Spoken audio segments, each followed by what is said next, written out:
ચાલુ કરું. મેં મારા પપ્પાને એકવાર કીધેલું કે પપ્પા મારે કંઈક કરવું છે લાઈફમાં. આમ બોરિંગ લાઈફથી હું કંટાળી ગયો છું, કંઈક કરવું છે મારે કંઈક રિસ્ક લેવું છે. પપ્પા કે કંઈ નહીં, ચાલ તૈયાર થઈ જા. રેડી થઈ ગયો 5 મિનિટમાં. પપ્પા છોકરી જોવા લઈ ગયા, લગ્ન કરાવી દીધા. થોડા સમય પછી મેં પપ્પાને કીધું, પપ્પા આ શું કર્યું તમે? કે તે જ કીધું તું રિસ્ક લેવું, અને આની જેટલું મોટું રિસ્ક એક કોઈ છે નહીં, આનાથી મોટું રિસ્ક એક કોઈ છે જ નહીં ને. મેં કીધું આ બરોબર. મારી વાઈફને મેં એકવાર અમે જમવા બેઠેલા હતા, ઘરના ફેમિલી, મમ્મી પપ્પા બધા. એટલે મારી વાઈફ ગેસ ઉપર કંઈ બનાવતી, એટલે મેં કીધું કે પાપડ શેકી દે મને. અને તમને ખ્યાલ હોય કે પાપડ જે સીપીએથી પકડે જે ભાગને, પછી અગ્નિ ઉપર આવી રીતના આમ કરે, એ ભાગ કાચો રહી જાય. પછી એને ઘા કર્યો પાપડનો અને સીધો મારી થાળીમાં. મને ખબર પડી કે ભાઈ આનો નિશાનો પાકો જ, આનાથી બચીને રહેવું જોઈએ. છતાંય મેં કીધું કે આ થોડોક પાપડ કાચો રહી ગયો, જરાક જો. મને કે તમે પૂરા નેગેટિવ છો તમે. મેં કીધું શું નેગેટિવ કહ્યું? મને કે નેગેટિવ જ ને, 90% શેકેલો છે એની ઉપર ધ્યાન નથી ગયું, અને 10% મારો કાચો છે એની ઉપર ધ્યાન ગયું. ને મારા પપ્પા મારી સામું જોવે, હું મારા પપ્પા સામું જોઉં. બે ઈશારામાં વાત કરીએ, ખાઈ લે, આદત પડી જશે. પછી જમીને ગયો હું શેરીના નાકા ઉપર. સાઈડમાં કાકા બેઠેલા હતા, એકદમ ઉતરેલી કઢી જેવું મોઢું કર્યું. મેં કીધું ચાલ હું પૂછી લઉં કાકાને, કાકા શું થયું? મને કે શું કહું બેટા? મેં કીધું જે થયું હોય તે કહે, જે થયું હોય તે કહો. મેં કીધું શું કહેવાય? મને કે 1 થી 20 વર્ષ સુધી હું એવો બન્યો કે કમાવ જેવો થયો, લાઈફમાં સેટલ થયો. પછી 20 વર્ષથી 30 વર્ષમાં મેં એવું કર્યું કે ભાઈ કમાવું અને કોઈ બાય આવે મારી લાઈફમાં. મેં કીધું પછી?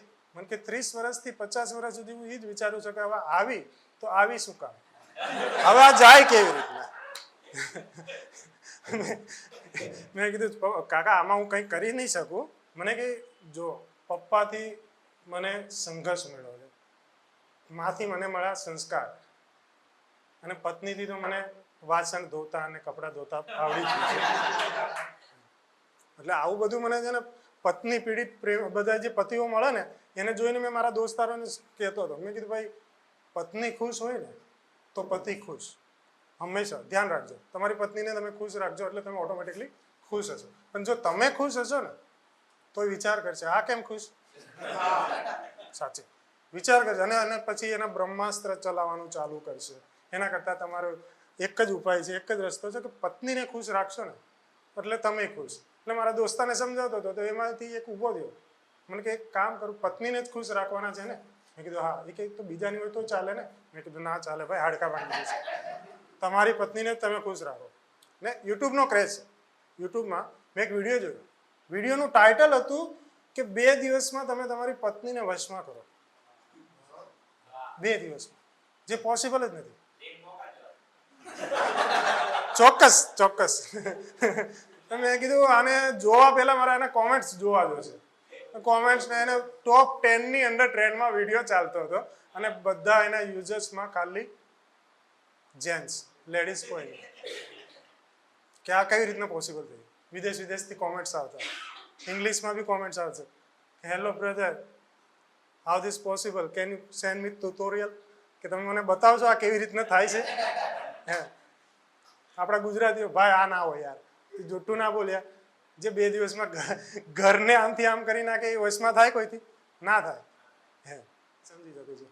મારા લગ્ન થયા ને પછી 2 વર્ષ પછી મારો પ્રેમ થયો, જે પ્રેમ 9 વર્ષનો છે અત્યારે. છોકરાનું નામ છે પ્રેમ, અને તોફાની એટલો કે અઠવાડિયાની અંદર એના જે કલ્પનાબેનનો ફોન આવે.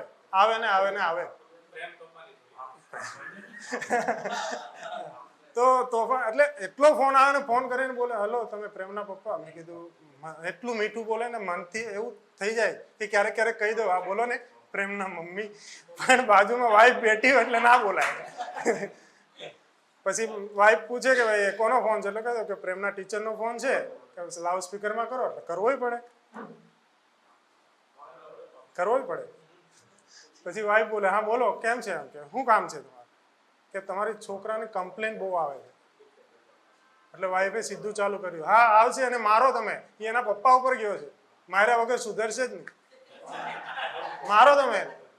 એટલે ટીચરે સમજી ગયા. મેં પછી ટીચરને એમ કીધું બોલો હવે બીજું કંઈ? એ કે ના ના સમજાઈ ગયું, તમારી હાલત શું છે.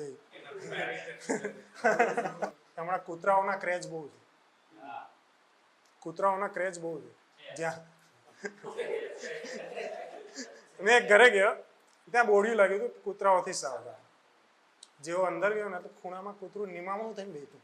મેં કહ્યું આમથી કેમ રીતે મારે સાવધાન રહેવું? એકદમ મને એવું લાગ્યું કે કોઈકથી બીથી ડરીને બેઠું છે. પછી હું ગયો અંદર, જેવો ઉમરામાં ગયો ને છૂટો વાસણનો ભાવ આવ્યો, હું બચી ગયો. પછી મેં વિચાર્યું મેં આ કયા કૂતરાનું લખ્યું છે. હા, પછી મેં વિચાર્યું આ કયા કૂતરાનું લખ્યું. મારી સામે એક ભાઈ બીજા ઇંગ્લિશ કૂતરું લાવ્યો, ખબર નહીં કઈ જાતનું હતું પણ હતું ખરા ગમે એ. ગયો ત્યાં તો મેં એને કીધું મેં આ કવડતું તો નથી ને? એ કે ના કવડે યાર, મને ખબર છે ના કવડે. કૂતરું એને જ કવડી ગયું. બીજા દિવસે પોતે જેવી રીતના લાવ્યો ને એવી રીતના પાછું દઈ આવ્યો. કે કૂતરાઓના ભરોસા ના હોય.